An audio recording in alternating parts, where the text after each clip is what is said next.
They say old houses remember everything. But Whispering Pines didn't just remember. It watched, waited, and chose. My father thought buying the abandoned Vermont estate was a dream come true. A forgotten mansion with history, character, and a bargain price. I thought it was a gothic ruin straight out of a horror movie. The townspeople thought it was cursed. I should have listened to them. The first night, something brushed my neck as I lay in bed. The room smelled faintly of bergamot, sweet and antique, like someone else's memory. I told myself it was the house settling, my nerves, the wind. Then he appeared, in my photographs.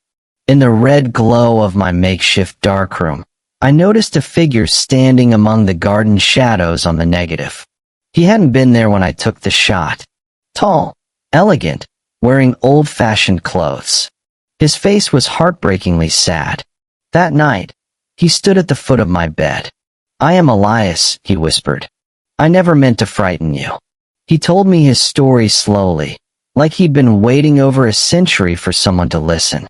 Elias Thorne, heir to Whispering Pines, died in 1898 before he could marry Eleanor, the maid he loved. After his death, she was thrown out, erased from the family records. He never learned what became of her. His spirit remained, anchored by regret, by love unfinished. I should have run. Instead, I felt sorry for him. He lingered near me, watching quietly. Sometimes he left gifts, a perfect white rose on my windowsill, a sudden scent of bergamot, an antique locket appearing on my dresser. He said I reminded him of Eleanor. He said I was light in his darkness. It felt intoxicating. A ghost who chose me. Then things changed. Whenever I tried to photograph Liam, the new history teacher in town, my camera glitched.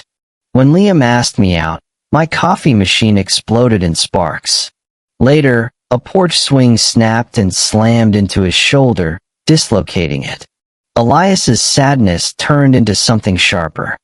"He is not meant for you," he whispered. "You belong to me."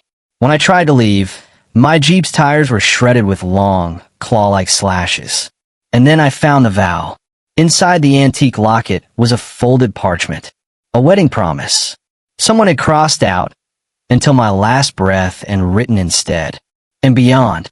That night, Elias knelt beside my bed, almost solid, his eyes burning. "Marry me," he said.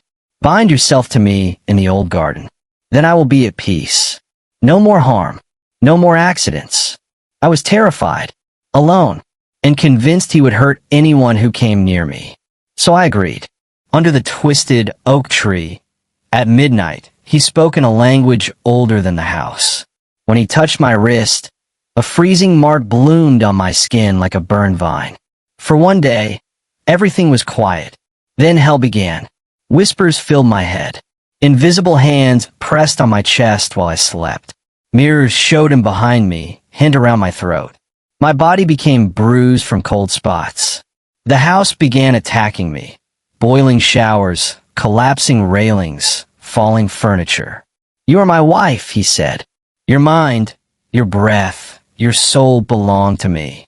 When Liam came to check on me, a metal downspout ripped free and swung toward his head. I screamed, and he barely escaped. I realized the truth. Elias didn't want love. He wanted possession. The storm came on the final night. Lightning shattered the sky as the house turned against me. Bookshelves ripped from walls. Paintings flew. The mark on my wrist burned like ice and fire. Elias stood before me, no longer human, just darkness shaped like a man. "If I cannot have you alive," he said, "you will be mine in death." A massive bookcase fell on me. My ribs cracked. I crawled toward the door, bleeding, dragging myself across the floor. When I collapsed onto the porch in the rain, I saw headlights, Liam, and the police. Elias screamed from the doorway, unable to cross the threshold. His fury dissolved into endless sorrow as I was lifted into the ambulance. I died twice in the hospital.